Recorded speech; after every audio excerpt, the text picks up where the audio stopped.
Neymar has destroyed the transfer market and enabled Liverpool to become one of the best teams around. His world record move to PSG was crazy enough in its own right, but the knock-on effects of the transfer have ruined the transfer market. Here's how. It all stems back to Barcelona setting the mandatory release clause in Neymar's contract at €222 million.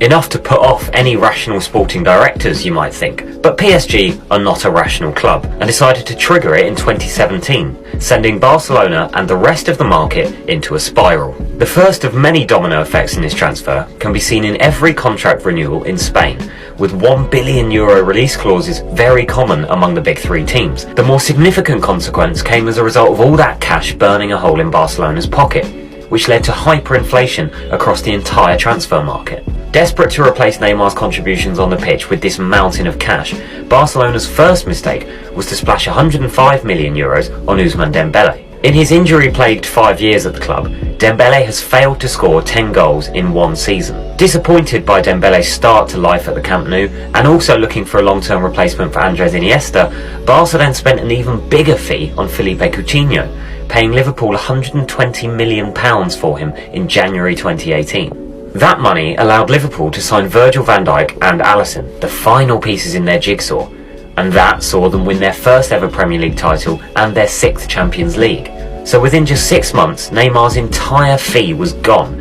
Barca had splashed it on 2 players, both of whom failed to replace what he did on the field, and went on to cripple the club's accounts for years to come. Now, with both Dembele and Coutinho supposedly worth over 100 million, every other decent attacker's market value inflated by a huge margin. You only have to look at the drastic shift in fees between 2017 and 2021. After Neymar and Dembele, the most expensive signings in 2017 were Lukaku at 75 million, Morata at 58, and Diego Costa for a very misguided 57 million. 2 years later, João Felix joined Atletico Madrid for 113 million after just one 20-goal season at Benfica. Still trying to replace Neymar, Barcelona wasted another 120 million on Antoine Griezmann. Eden Hazard cost Real Madrid 88, Harry Maguire moved for 80, Nicola Pepe 72.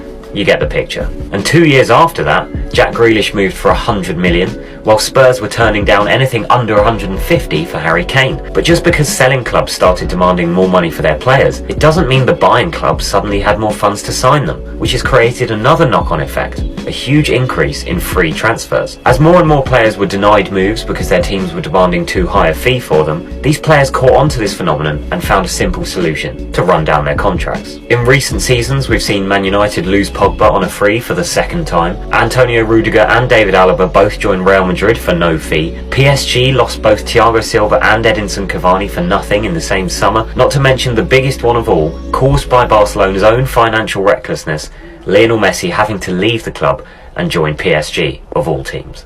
And now, if reports are to be believed, PSG want to get rid of Neymar. Good luck finding a club who can afford him.